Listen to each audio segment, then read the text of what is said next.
Feel like temperature 103. Mostly clear overnight in the low 70s. Thursday should be mostly sunny, about 90 to 95.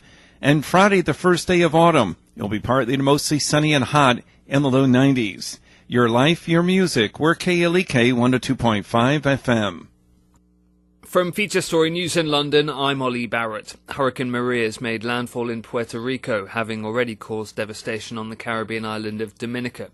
Over 200 people have died in an earthquake in Mexico.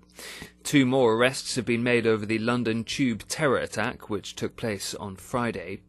And British Prime Minister Theresa May is reportedly preparing to offer the EU billions of dollars in budget contributions until 2020 in a speech on Friday. It's 9:01.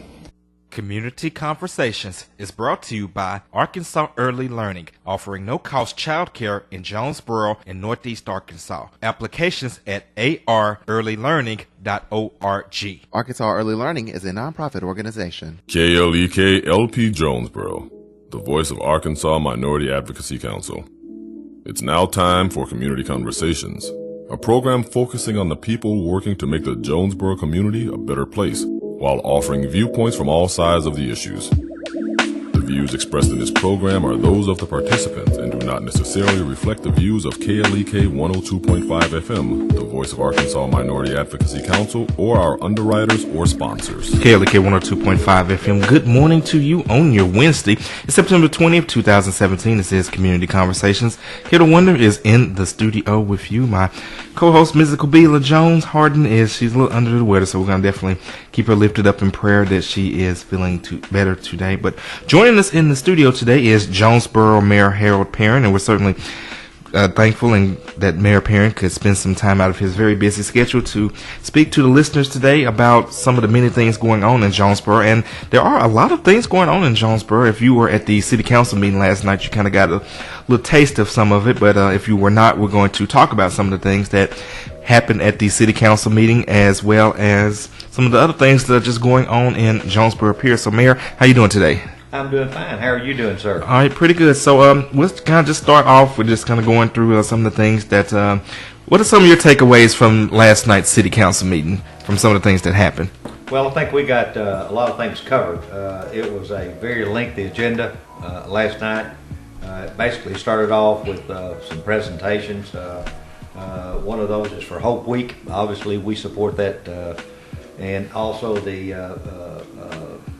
Go Pink Cure, which actually is in October, but we don't meet till October the 3rd, so we wanted to go ahead and get that done.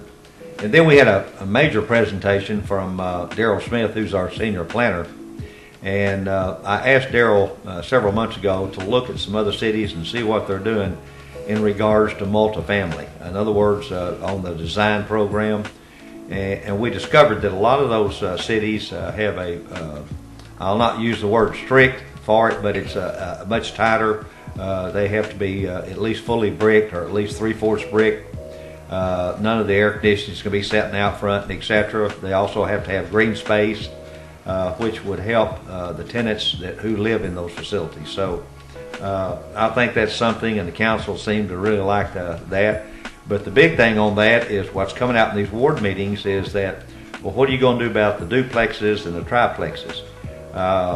And one of the ladies said that someone had acquired a lot in between her and another house, and they were able to put duplexes there, but the problem is they turned them sideways to get them on the lot. So if you're looking from the street, all you see is concrete, no green space, no windows, no front door. And so we're going to go back now and look at designs for duplexes, triplexes, and as well as even for commercial on some of the restrictions. So you'll be seeing a lot of that in the next few weeks to come. And I can imagine with that, I know the subject of zoning and of housing has always been, kind of, sometimes it can be even a flashpoint or definitely a point of concern for different residents, especially people who live in certain areas and where there's a bunch of single family homes and They may not want apartments. And then there's people who may have concerns about apartments bringing traffic. So it's good to see that these issues are being addressed. Right. And in this design also they covered the bike trails within that, the parking, and also cameras, security, lighting, several things that I think you and I would want if we lived in these units. So I'm glad that you brought that up. All right. Once again, we are speaking with Jonesboro Mayor Harold Perrin, and of course, you can leave a question or a comment on our Facebook live stream. In fact, Mrs. Nora Hunt says hello, Mayor Perrin. You can also give us a call at 870-277-1080. Now, Mayor, of course, one of the more controversial things that have come up in the city council meeting was the subject of pay raises, and according to what's proposed, is proposing a 6% pay raise for yourself, the city clerk, and the city attorney, as well as a raise for the aldermen. Of course, this is on the heels of the raises last year that was passed for the police and fire, and I believe it was eventually extended to some other employees as well. So just kind of want to get your thoughts on this, because I know one of the things that you have said before was that okay, if we do give these raises, it's going to deplete the reserves, and there's going to come a point to where something may have to be done, some cuts maybe have to be made, or some revenue may have to be raised in order to make up for the shortfall. So on the heels of that, just kind of give your thoughts on the idea of giving raises to city officials after just giving raises to some of the staff. Okay. Well, we spent, when Darrell Dover was on the council and he was chairman of the finance committee, they spent almost a year looking at several pay raises, pay plans, if you will, and we finally got that worked out, and that was a real major increase, and that went to all employees of the city. And it also had a 2% step, so what that means is every year you're going to get a 2% increase on your annual evaluation. Now, the cost of that was a little over $3 million, about 3.4 million. And then you can see the next year, if you add 2% to that, that's $600,000. Now, what I was telling the council, and again, is that, you know, I'm all for a pay raise for our people, because we did a survey and some of them were under, some were about even on the state level. But what we chose to do is to go ahead and give the much larger one, the 3.4 million. Now, in that regards, Mr. Dover said, well, after we get this done, then we will look at the elected officials. And so they did a survey on that, and that's really what Suzanne Allen is doing, is just following through on what Darrell Dover had started, of course. But now we have Mr. Hefner, Joe Hefner, who is chairman of the finance committee. So she just presented that a few weeks ago and said we need to finish this up. And obviously, as you know, on the discussion on the council floor, it's, well, maybe this is not the right time, and maybe we don't need to do a retroactive, and etc. So Councilman David McLean made a motion last night to take out the retroactive if, in fact, there's even a raise approved. And so it's hard for me to talk about that when I would be one that would be getting, a raise. But again, what I was trying to tell them is that, you know, it's going to be a tough year in 2018 on the budget because of the $3-point-something million that we had in there is going to carry over into 2018 with a 2% on top of that. So, you know, all I can say on that is I want people to vote their convictions. And if we get a raise, fine. If we don't get a raise, that's fine.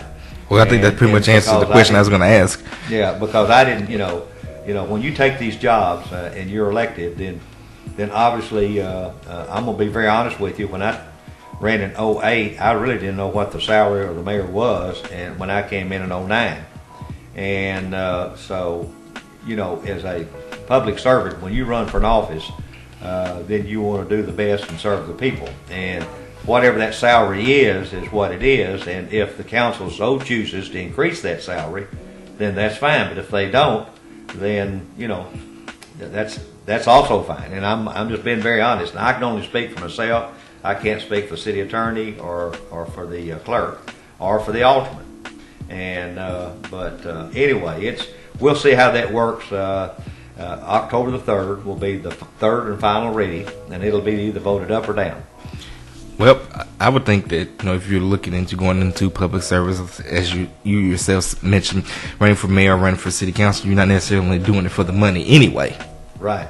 That's right, and you know, you when you're elected, whatever that salary is, and then some of the opposition on this, and their good thoughts is that, well, maybe the timing's not right. Why don't you tie it to when that person comes up for real, or that office comes up for re-election? Some said, let's don't go retroactive back to January. And then there was a gentleman last night that came up and spoke on that, and I think he's a little confused in the fact that he was saying, you know, take that to the voters. Well, first of all, as you well know, in the federal, state, and well as local government, any salaries are passed by the body itself. In other words, the $3.4 million was approved by the council for all the employees with the exception of elected officials. Our raise would also have to be approved by the council and not to the voters. And so, and in fact, even if you took it to a special election, you'll spend more money on the election than you will on what this little raises is on these three people.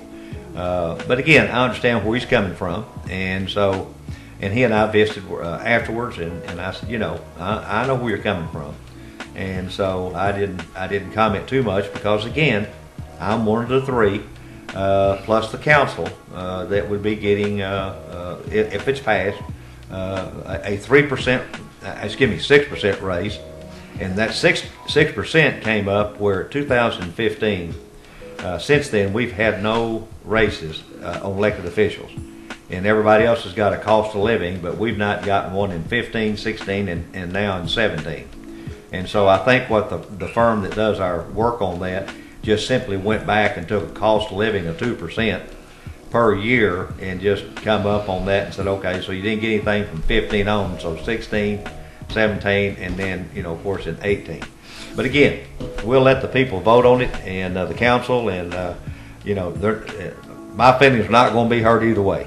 And I'll just add this, and then we'll move on to another thing. Okay. Obviously, you mentioned that the governing bodies ultimately decide on raises, but in the end, the voters still have the final say, because if the voters don't like the fact that the officials gave themselves a raise, they can always vote them out and vote in someone else who could rescind the raises or whatever. So just throwing it out there. That is exactly right. If you know, the way I look at it as mayor, and I've run this city as a business, and it is a business, big business, and you know, I have to run every 4 years, and the way I look at it, if the folks don't like what I'm doing or don't like what I'm doing with the city financially or whatever, then they certainly have that option to vote me out.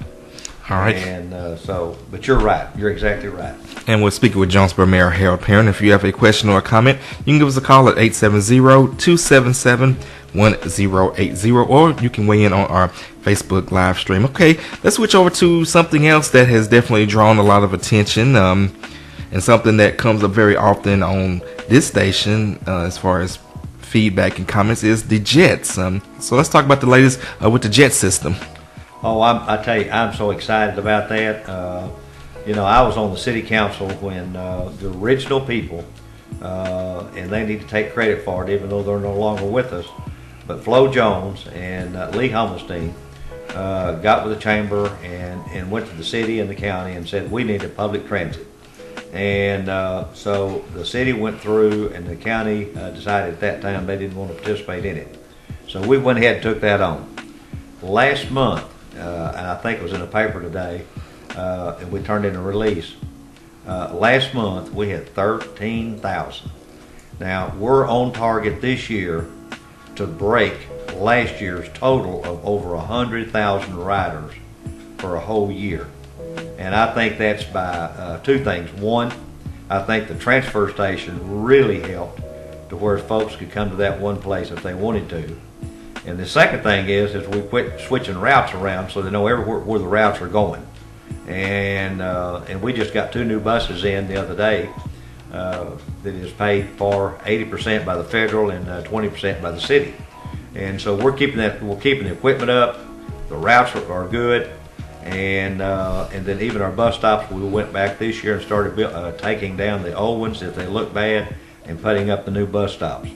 So I'm so excited that we've had 13,000 in 1 month.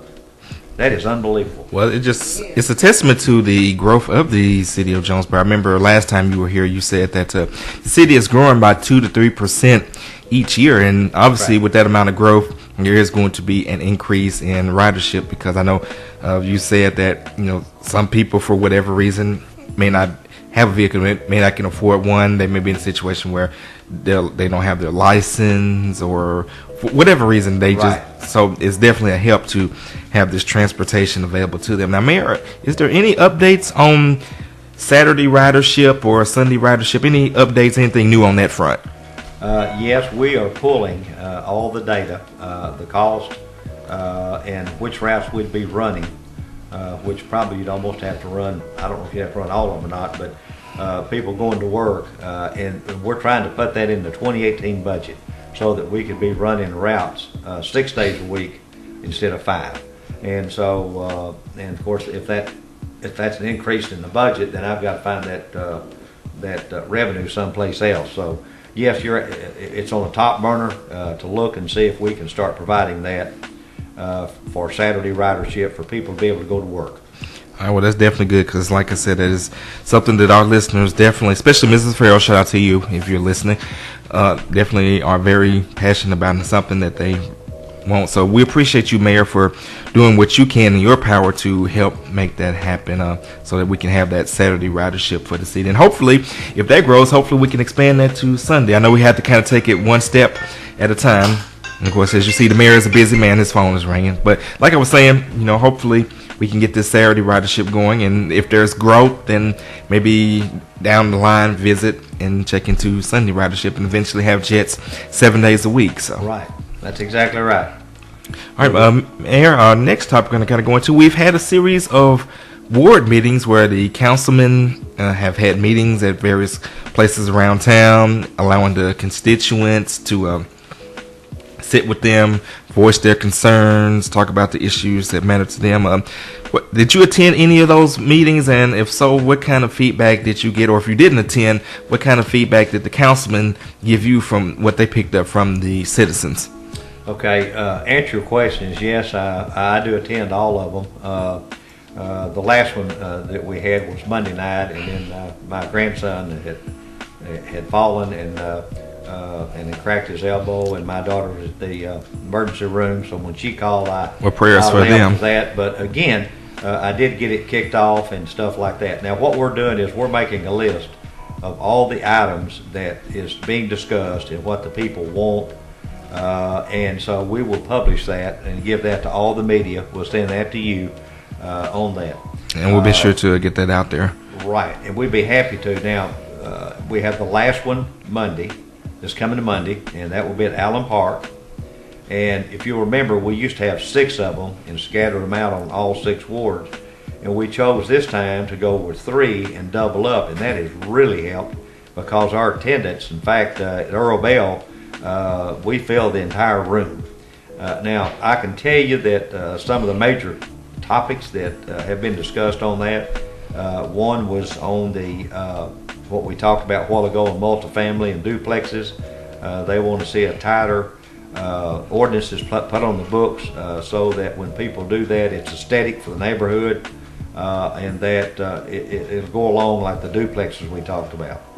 The other thing that's been talked about is sidewalks, and where are you going from here on the sidewalks, and we also showed them that in a PowerPoint of everything we've done in 2017 and what we're proposing to do in 2018. But we said we've got to have your input. We don't want to be doing something that's that you all don't want to happen. The other thing that was talked about was in the flooding, as you well know, obviously, and so we're looking at a stormwater system. Last night we approved a contract with Fisher and Arnold to do a major study on our flooding and stormwater system. We're also working with the Corps to do the same thing. So what I have found in these ward meetings, Leganzi, is that a lot of people don't know the information I do because obviously they don't work in it every day. So as we explain the process of what we're doing with this, then people say, oh, okay, I understand that now. And so this is a great deal to basically open up and tell the people what you're doing, but more importantly, listen to them on what they have on their minds about the city. And we get some great ideas out of these ward meetings. And if you remember in 2009 when we first started, I can tell you what the topic was, and it was a very strong message, and it was on the code enforcement and grass, inoperable cars, illegal storage. And from that point on, we cleaned it up, I think, the city dramatically. And one of the things is that last night we had 4 condemnations on the council, and we are condemning about 50 homes per year that is not even inhabitable. And so I know you would not want to live next door to one of those facilities. Caller, hold on a second. Caller, we're getting ready to go to break. If you could call back on the other side of the break, we'll take your call. We don't want to have to interrupt and go to break so that you can't get your question. So when we come back from break, caller, if you will please call back, we'll happily take your call then. We're speaking with Jonesboro Mayor Harold Perrin on Community Conversations. This is KLEK 102.5 FM. Don't go anywhere. We're still live streaming on Facebook, so just stay tuned, and we'll be back with more with Jonesboro Mayor Harold Perrin. This is KLEK 102.5 FM.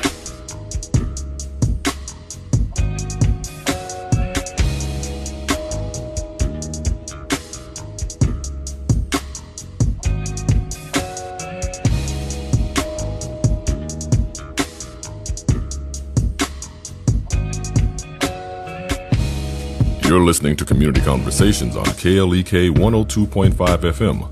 We'll be right back.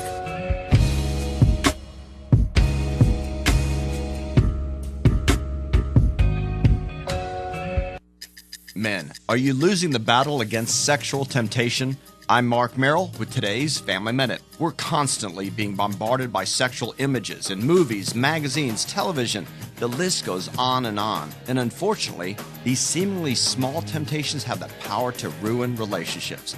But instead of giving up and giving in, here are 3 ways to fight against sexual temptation. First, fight with your eyes. When tempted, don't take that second look. Second, fight with your mind. Instead of dwelling on lustful thoughts, choose to take those thoughts captive and focus on what is pure and noble. Third, fight with your heart. Choose to cherish and honor your commitment to your wife, even when things are difficult. Remember, your family first. Want to learn more about today's topic? Download my podcast at markmerrill.com. Family Minute is made possible by the Kappa Nu Omega chapter of Alpha Kappa Alpha Sorority Incorporated, a non-profit organization committed to service to all mankind. Kappa Nu Omega Alpha Kappa Alpha on Facebook and KNOMEGA1908.com. Attention members and guests, KLEK 102.5 FM and Legends Barbecue Smokehouse is bringing you more blues and southern soul featuring Mr. Sam, performing hits like Roll It, Roll It. She said jump up, roll it, jump back, roll it. Zydeco some more. Let's go, Zydeco some more. Let's go. Go to work. To the left, y'all go to work. To the left, y'all go to work. And more. Mr. Sam will be in the building at Legends Barbecue Smokehouse Saturday, September 30th. Doors open at 7 o'clock p.m., showtime 8 o'clock p.m. Tickets $10 in advance, $15 at the door. Tickets available at Legends, Cool Cuts, KLEK, and online at klekfm.org. More blues and southern soul just for you with Mr. Sam. Saturday, September 30th at Legends Barbecue Smokehouse, 1025 West Johnson Avenue in Jonesboro. This event is a KLEK fundraiser. The McDaniel Law Firm, 400 South Main Street in Jonesboro, is a firm believer in justice and equality for the minority community. The McDaniel Law Firm has fought for our rights for over 44 years. The McDaniel Law Firm offers legal help for wrongful death as well as trucking and automobile accidents. Bobby and Brett McDaniel are available for a free consultation at 870-336-4747 or at www.mcdaniellawyers.com. Support for KLEK is brought to you by Fullness of Joy Ministries, 2120 Thorn Street, Jonesboro, under the direction of Bishop Adrian Rogers and co-pastor Susan Rogers. www.fjministries.org. And now back to Community Conversations on KLEK 102.5 FM. And we're back on Community Conversations on KLEK 102.5 FM. We are joined by Jonesboro Mayor Harold Perrin, and we've been talking about a variety of topics. And of course, if you have a question or a comment for the mayor, you can give us a call at 870-277-1080, or you can weigh in on our Facebook live feed. We've been talking about some of the things that have been going on in the city council, and the next thing on my list is city council approval for liquor licenses. There was a law passed by the Arkansas legislature that now requires that in order for you to apply for a liquor license, you now have to get the approval of the city governing body. So you had to, I believe, consult with the city attorney to get some guidance on that. And I think now you all are working on an ordinance and a process. So if anybody does decide to apply for a liquor license, they would know what to do in order to go before the council. That's correct. Our state legislature passed that law this year that requires all municipalities to vote on the approval. Now, our city attorney's done a great job of getting all the documentation together on that. Then last night we had to amend what we had on paper to add transfers and other things. Now, what that means is that sometimes on a weekly basis I may get one where it says that John Doe is being it's transferred to an individual. What that means is the employee left that firm, and then the new employee has to be approved. And the reason for that is that they can't go to a wet county and bring that back into a dry county and stock that facility. So we did do that last night, and then I think the third and final reading on that will be at the next council meeting on October the 3rd. Now, the first place they got to go is the police department. The police department will do the complete background check on that. Once all that is completed within 30 days, then it will come to us and the council. The council will vote on that, but then it also then has to be sent on down to Little Rock again for them to check to make sure that we done everything okay. So I'm not sure that's not a kind of an overlap of work, but again, we're going to do what the legislature passed. All right, and so what do you think going forward, how the process is going to be? Because one thing, I could see this being very interesting because there are a contingent of people in the city who are opposed to alcohol being sold in the city, and now that with this process in place, it'll actually be easier for them to protest these establishments applying for liquor licenses. But on the other hand, you may have like major chain restaurants that may want to come and they may want to serve alcohol. And how do you balance those interests? Because you may have a major chain that wants to come and they come to the meeting and apply, and a bunch of citizens protest, and they say, well, we're not going to come, and then that's potential loss economic impact. So how do you balance that? Well, I think that's a good point. And I think first of all, I think that you're right in making it easier for folks who are in Jonesboro that is against the liquor permits will obviously be able to now come to the council meetings and voice their opposition. And rather than before, they were having to get in buses and go to Little Rock and meet with ABC and present their program. The second part of that is you're right in the fact that a lot of your national accounts that are looking to be placed in Jonesboro, is some of their revenue does come off of liquor. And so, but the things haven't changed as far as you have to apply to be a 501c3. You have to, there's several things that's in there. A percentage of your food, of your revenue has to come from food rather than just liquor. This is not for package stores to where you can pull up and just go in and buy something at a package store. This is strictly for restaurants and things of that nature. So it's going to be a fine balance of how the council looks at those and see and before they vote to make sure that that everything's been done proper on that, and the purpose of that, who they are, and what they're going to do for the city. But you're always going to have, in my opinion, you're always going to have that issue of folks who firmly don't believe in liquor at all, and then you're going to have those who say, well, if I want to go out to a restaurant and have a drink or whatever, you're going to have that, and I understand that. Okay, I don't drink, but again, it's one of those things that if you're going to have convention centers and have folks coming into town, they're used to that, and it doesn't bother them. But again, you've got that group that really believes in that, and so it's just going to be a hard balance to decide when you vote on each one of those individually, and so it will be a lot of discussion. You're absolutely right. And speaking of convention centers, any updates?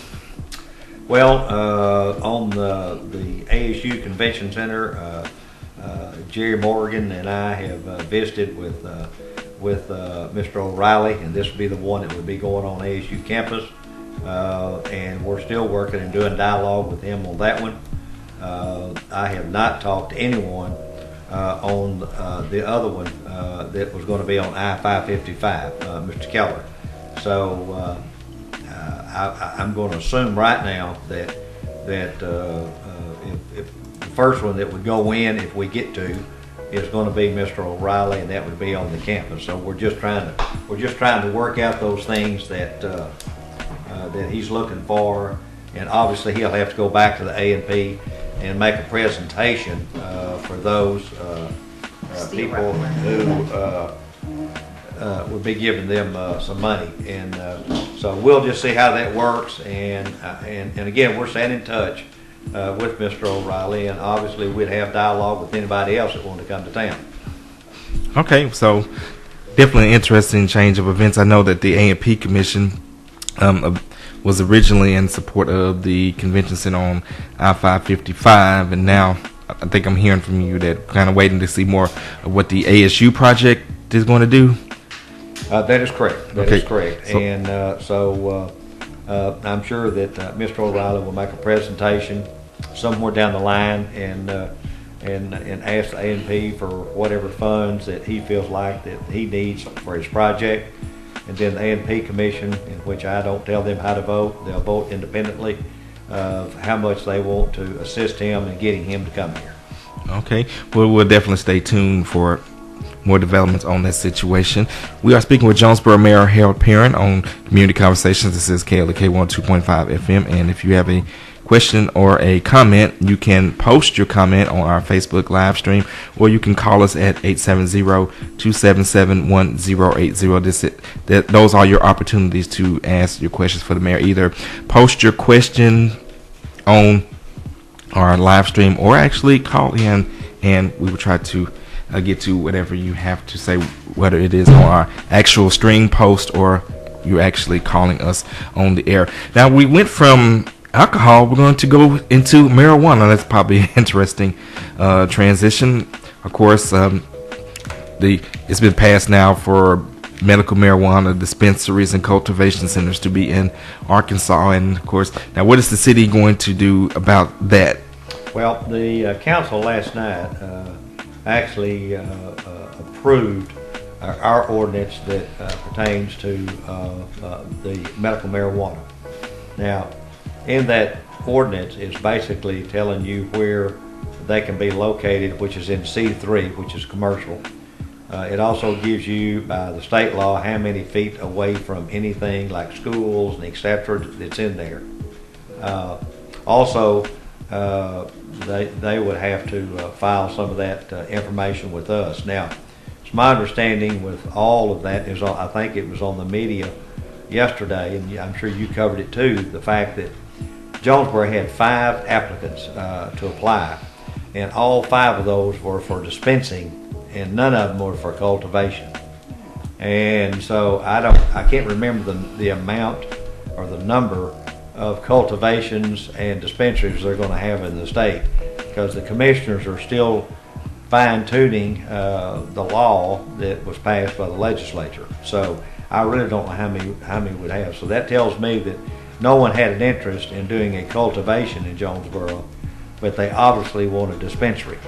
And of course that will be based on the commission to get that approved. So we did get ours done, and a lot of cities I'm sure will be calling us to see what our ordinance says and to see if they can adapt it to their city. Okay, well, we'll definitely stay tuned to see more of what this happens. And kind of like with the alcohol, it's going to probably definitely be controversial because, again, there will be an element of the city who is strongly opposed to anything involving marijuana. So that's one thing about the people in the city of Jonesboro, and I'm sure that you can definitely attest to this, Mayor, is that whenever people feel passionate about something, they do let their voices be known. And when they're really strongly opposed to it, they will really let their voices be known. Sure, absolutely, and again, that's that's government, and that's transparency, and that's what we should do. Is that if we're looking at a project, that we need to put it out to the people and let them talk about it, discuss it, give us their comments on it, and I'm sure that's going to help the council members to help them make a decision of which way they want to vote. But you're absolutely right. Here in Jonesboro, I think that's good that people come in and they share their ideas with us, and they may not agree with what we're trying to do, and our job is to go back and say, okay, here's what we're really doing to the best of our ability, and let them understand that. Again, if they're still in opposition to that, they certainly have that right on public comment, as well as sending emails to us or letters or whatever they want to do to get in contact with us, to go ahead and do that. And that's why we publish and hand out a sheet at these ward meetings, and it gives us every department head, their telephone numbers, their addresses. So we told them, hey, we encourage them, please drop a note, regardless of what it is, just send it to us. If you don't know what department to send it to me. I'll get it straight to the department it needs to go to. Okay, and let's move on to a couple other things that are going on. There's actually some, not saying that that's not positive, but we do have some positive developments that are coming up. One of them you kind of touched upon earlier was the Hope Week declaration, and then we also have the Jonesboro welcoming proclamation that is with the AUCC. Shout out to David Nunez. I know he sent me the flyer and asked me to come out to that. So just kind of give your thoughts on those two things and anything else that is going on that the listeners should know about. Well, we got a lot of things going on in Jonesboro, and it seems like every week we've got a new project, or we've got something that's going on within the city. Now, last night on the proclamation, obviously, as I mentioned, that I did the proclamation, gave it to June Morris on Hope, and I'm sure that many people, and your listeners, that either individually or a family member that has had cancer, obviously they know that one of the biggest things about healing is hope, and having the right attitude as they go into whether it be treatment or whatever they have to do. So I'm real pleased that June's doing a great job on this. The other thing that you mentioned is that again, I presented a proclamation to Jane McDaniel, and that was for the Go Pink for the cure. If y'all remember, we had just a few months back, we had the very first, and I think Jane McDaniel had a lot to do with it, but she used to be the president of Susan Coleman Foundation. And so we had the first race here, and we had 4,000 people participated in that, and I think it's going to be even bigger next year, no question in my mind. And so this is on the front burner of people's mind, and they want to participate. The other thing that's going on in the city is that we're sharing with our ward meetings is that we did over $1 million this year on overlays. We doubled that amount from 500 to 1,000, million, excuse me. And then we did we increased our sidewalks from 250 to $500,000. The other thing is we're looking at Joe Mack Campbell, and we're putting new roofs on all of our concession stands now. and it's hard to believe that Joe Matt Campbell is almost 20 years old in that facility.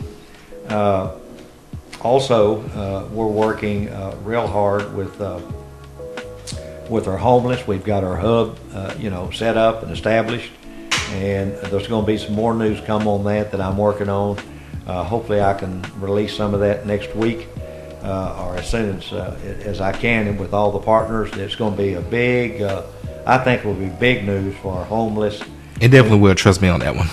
Pardon me? I said it definitely will. Trust me on that one. Right, it will. And then also working with, in the same thing, we'll be working with a mental crisis deal through Marty Boyd, which got $1.6 million from the governor's fund to help with the mental crisis. And that's folks that the police comes in contact with that has not been arrested, but they may be off their medication or they have a problem, and those folks need to be evaluated, and so we got to have beds for them.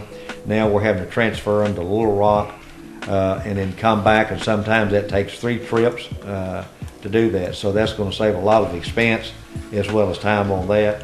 But more important, it's going to give our citizens that have an issue get their treatment much quicker. So that's good news. And so we'll work on that later on. Also, we're working on several things that we'll be announcing this week. Once they get all the partners together, then I can go ahead and announce that. But I think the citizens are really going to enjoy another thing that we've been working on. We've been working on this for about 6 months. So these things don't happen overnight, and what we're doing is doing a lot of private-public partnerships. And what that means is I'll go out and visit with folks and say, okay, here's the issue, and here's the mission or vision of what we want to do, and would you help us? I just don't have all the money to do that with. And, I'm amazed that the people just open up and say, well, let me think about it, or yes, we'll do it. And once that's done, then we go forward with it. And so...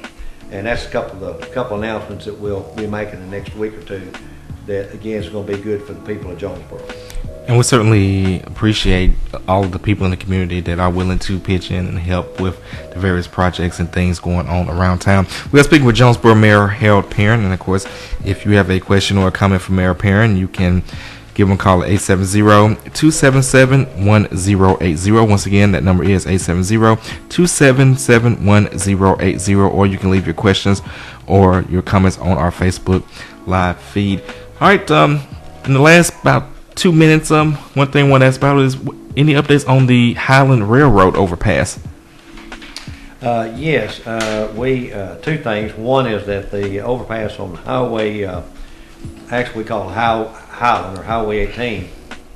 We thought we were going to be able to get that go out for bids in October, and we've had to delay that till the summer of 2018. And the reason for that is that we have not yet acquired all the real estate of the right-of-way, and also there's going to be lots of utilities that have to be moved within that area, and the highway department will not have anything to go out for bid until all right-of-way is acquired and until all the utilities have moved, so that when they bid it out, then that contractor can start right then on the project. So we could potentially be looking at least another year or so down the road or longer? Well, I think we'll probably be able to take it out for bids in August of next year, and because between now and August we're still working on that right away and getting all the utilities moved. So that gives us, this is September, so that gives us about 7 or 8 months to get all that done. So I think we'll have it done.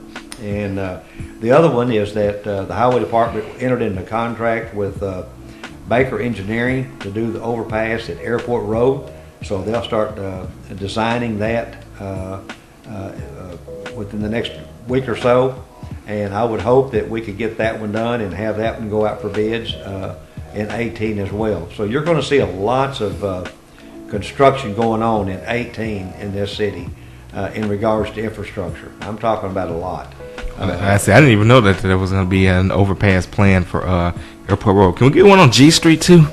Well, G Street is one that we looked at, which is actually Dan Avenue, by Riceland Foods. We looked at that, and that did not get included in the STIP. The $90 million that we're going to get, the city only has to put up 7.8. But right now, we're still looking at that, and because that train stops there or goes through there, stops a lot of traffic, and then when during the harvest season, and Riceland's very busy, and so we're certainly trying to look at that. All right. We're speaking with Jonesboro Mayor Harold Perrin. This is Community Conversations. This is KLEK 102.5 FM. Don't go anywhere.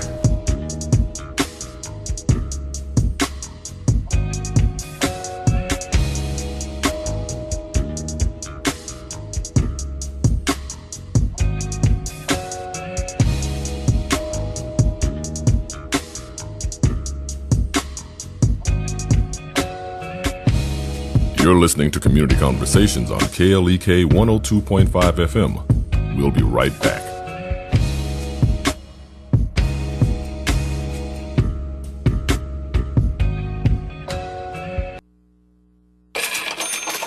We're back with Money Matters. I'm Alfred Edmond Jr. Today I'm sharing some questions that Robin Young, a certified financial planner and president of Women Behaving Wealthy, says every woman should ask about their money. First, what's in your wallet? Young urges women to count the number of credit cards they carry. If it's more than one, there's a strong likelihood that you're overspending and going deeper into debt to do it. You should never carry with you more than one credit card, and you should do most of your day-to-day spending with cash or a debit card. Next question, how is your cash organized? If the money in your purse is just randomly arranged, instead of being organized in order of denomination, it's a sign that you're not organized and aware of your money. Young says that you need to take steps to boost your money awareness and focus on organizing your finances. To learn more from Young, visit her website, womenbehavingwealthy.com. I'm Alfred Edmond Jr. for Money Matters, a product of American Urban Radio Networks. Money Matters is made possible by the Jonesboro Alumni Chapter of Delta Sigma Theta Sorority Incorporated, a nonprofit organization dedicated to uncompromising commitment to communities, service, leadership, empowerment. www.jonesboroalumnidst.org. Money Matters is brought to you by Bancorp South, offering checking, savings, loans, credit cards, and wealth management. 5 locations in Jonesboro to serve you. www.bancorpsouth.com or 870-972-9800. Attention members and guests, KLEK 102.5 FM and Legends Barbecue Smokehouse is bringing you more blues and southern soul featuring Mr. Sam, performing hits like Roll It, Roll It. She said jump up, roll it, roll it, jump back, roll it, roll it. Zydeco some more. Let's go, Zydeco, Zydeco some more. Go to work. To the left, y'all go to work. To the left, y'all go to work. And more. Mr. Sam will be in the building at Legends Barbecue Smokehouse Saturday, September 30th. Doors open at 7 o'clock p.m., showtime 8 o'clock p.m. Tickets $10 in advance, $15 at the door. Tickets available at Legends, Cool Cuts, KLEK, and online at klekfm.org. More blues and southern soul just for you with Mr. Sam, Saturday, September 30th at Legends Barbecue Smokehouse, 1025 West Johnson Avenue in Jonesboro. This event is a KLEK fundraiser. KLEK thanks CJ Pepper and the staff of Life Strategies Counseling Incorporated for helping people through hard times in life such as depression, family issues, stress, abuse, and more. They offer counseling and therapy for all ages, individuals, families, and groups. They are located at 1217 Stone Street. Phone number 1-866-972-1268 or online at lscihelp.com. Starks Auto Plaza, your pre-owned superstore, is a longtime supporter of KLEK. 2829 Red Wolf Boulevard, Starks offers clean, reliable vehicles of all makes and models. Starks also offers no-hassle pricing, friendly service, financing options with approved credit. At Starks, you're always family, and our motto is, we never say no. 870-203-9980. StarksAutoPlaza.com. Arkansas Early Learning prepares children children up to 5 years old for kindergarten by offering a secure learning environment, qualified teachers at several locations in Northeast Arkansas at no cost. Applications are available at arearlylearning.org. Arkansas Early Learning is a nonprofit organization. KLEK is starting a new fundraiser which will allow listeners to donate to KLEK while buying groceries. KLEK is a part of the Kroger Community Rewards fundraising program. When shoppers visit a participating Kroger and scan his or her Kroger Plus shoppers card, a portion of the savings goes back to KLEK to help keep it on the air. Details on how to sign up for the program are available at KrogerCommunityRewards.com and at KLEKFM.org. This is a KLEK fundraiser. And now back to Community Conversations on KLEK 102.5 FM. And we're back on Community Conversations on KLEK with our guest, Jonesboro Mayor Harold Perrin, and we definitely appreciate him taking time out of his busy schedule to be with us today. We've been talking about a variety of things going on in the city.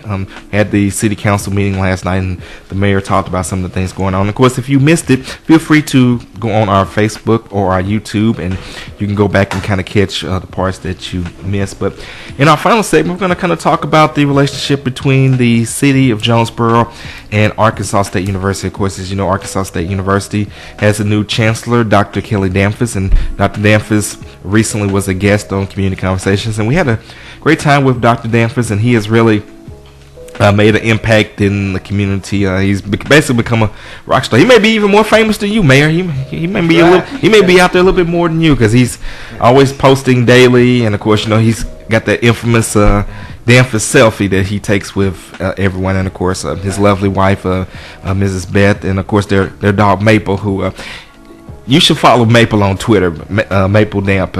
She's a character, and hopefully we'll even get Maple on the show. I don't know how she'll talk, but you know, she may bark or something. But we're gonna have Maple as a guest on the show. But on a serious note, though, let's talk about the relationship between yourself and Dr. Damphus, and what does it mean for the city and the university going forward. Okay.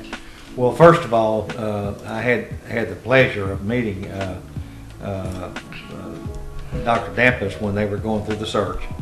And I was real pleased that Dr. Damphus got the position, and we talked at the very beginning before he was ever announced, that he said, you know, one of the things I'd like to do, Mayor, is if I get the job, is you and I sit down at least every month and break bread and have lunch, and I'll treat one month and you treat the next. Well, we've already started that, and that's been a big blessing, and the fact that we just sit down and we just talk about what's going on at ASU, what's going on in the city, how can we work together as partners on certain things. And you know what I tell people is that, you know, Arkansas State University is in Jonesboro, and Jonesboro is in Craighead County, so we have to all work together on this, on anything that we do. The thing I like about our new chancellor, and particularly his wife Beth, and he needs to watch out, because now Beth's pretty sharp too, so and she's doing a great job with him, is the fact that he is real strong on the students and the faculty, and it don't take you long if you get around him. You'll pick up real quick where his heart is, and that was shown when he moved in to the dorm when the kids were moving in, the students, excuse me, not kids, students. He and Beth stayed in University Hall, and then cooked, I think, pancakes or waffles for him. Yeah, waffles. And another thing that Dr. Damphus plans on doing, he plans on teaching a class. I remember he expressed to us that he wants to stay connected to the kids, so he wants to teach a class at least once a year. Right. Just to maintain that classroom connection. So, you know, that's certainly... I'm sure that class is going to fill up pretty quickly. I'm sure there'll probably be a waiting list to get in that class. You're exactly right, and you know, and then and when I saw on his resume or something where he'd been living in a dorm for 2 or 3 years, where he come from, and I thought, well, that's interesting. And he and Beth both, you know. You can imagine when he pulled up on Nelton and saw the president's house. I was just about to bring that up. Yeah. Because he actually, I believe he mentioned that he'd asked about the K's house, and they said, well, no, that's kind of like a museum now, and he was kind of bummed because he wanted to move into it, and actually physically be on campus. So right, yeah, you're exactly right. He wanted to be there. We could walk to wherever we wanted to go. So, Well, he still can from here. I mean, he's Chancellor's house is just about half a block down from the station, so be a good exercise for him, especially be some good training for those 5Ks that he does on game days, and that's actually another unique thing that he's brought to A-State. Basically, it's an unofficial 5K, but every football game day, he gets out there by the statue at 8 a.m. and anybody that wants to join him, they run, and then of course when they get back, there's refreshments waiting on them. So definitely doing a lot for the university, and that's good because one thing is, not everybody in Jonesboro actually may have ties to Arkansas State. They may have not went to class there, graduated from there, so they, it's not like someone like myself or yourself who did graduate from Arkansas State. Sure. So by having this relationship between yourself and the chancellor and the city and the university, it can kind of help connect them together, so those people who may not have a stake in Arkansas State University can still feel connected to the university. That's a very good point, and you're absolutely right. And I think that's what he's going to do. And you're right. A while ago, you were talking about he might even run for mayor, but I'm just saying it. I know he may give you a run for your money if you run for another term. That's right. And every time you look up, he's everywhere, and so I like that. And because I met with him again Saturday at the ball game and just visited with him briefly, but he had so many things he had to go to. So, but anyway, the point is ASU, Jonesboro, we have a great relationship, working relationship. We're going to continue to do that, and obviously we know that ASU is a driving engine for our economic development here. I believe second largest employer, right? Exactly, and so. And we know that, so we must work together on certain things, and that's what I like about these lunches. It's just now whose turn is it to treat next? Let's see. I did it last, so it's his time. Oh, it's on him. He may bring you some waffles. Yeah, it's on him, and I'll be glad. You know me, with my weight, I love food. Okay. Well, I do. I do too. So. Well, Mayor, we certainly appreciate you for stopping by the studio today. We got 2.5 minutes, so just anything else that you want to say to the listeners that we did not cover?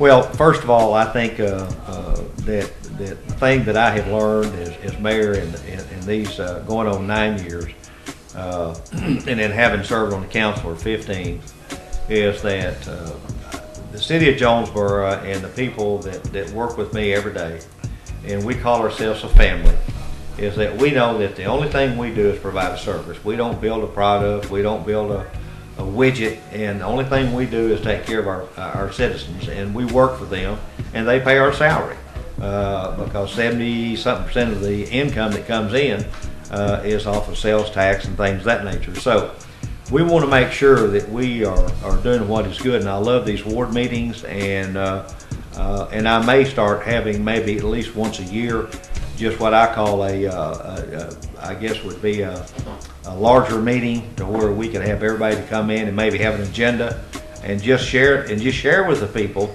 because the only time that I show all this on PowerPoints is our state of the city, and that's only once a year, and so I'm thinking about maybe increasing that to twice a year. Well, I remember I attended the last one, and it definitely was informative, and I think that would definitely be something good for the city. And of course, let me know. We'll definitely be out there, right. And we'll definitely live stream and cover it, because we definitely want to keep the listeners informed about all of the things going on. Mayor, when is the next council meeting? Next council meeting will be October the 3rd, and that is also the night of National Night Out. And so I will definitely be busy. I'll be all over. It's going to be real busy, and I'm just hoping that we don't have a whole lot of things on the agenda, because all of our council members and myself, we try to hit as many as we can just as soon as the council's over, and I think last year I was able to hit 3, so that's good. And so but October the 3rd is our next council meeting, and but we do appreciate you letting us come in and visit on the air. Well, you certainly have a welcome invite to come anytime. We're going to have to go ahead and leave it there. We got about 15 seconds left. Mayor, thank you for stopping by the studio, and may God bless each and every one of you listening. Have a great day. This is Community Conversations. This is KLEK 102.5 FM. Thank you for listening to Community Conversations on KLEK 102.5 FM. A program focusing on the people working to make the Jonesboro community a better place while offering viewpoints from all sides of the issues. The views expressed in this program are those of the participants and do not necessarily reflect the views of KLEK 102.5 FM, the voice of Arkansas Minority Advocacy Council, or our underwriters or sponsors.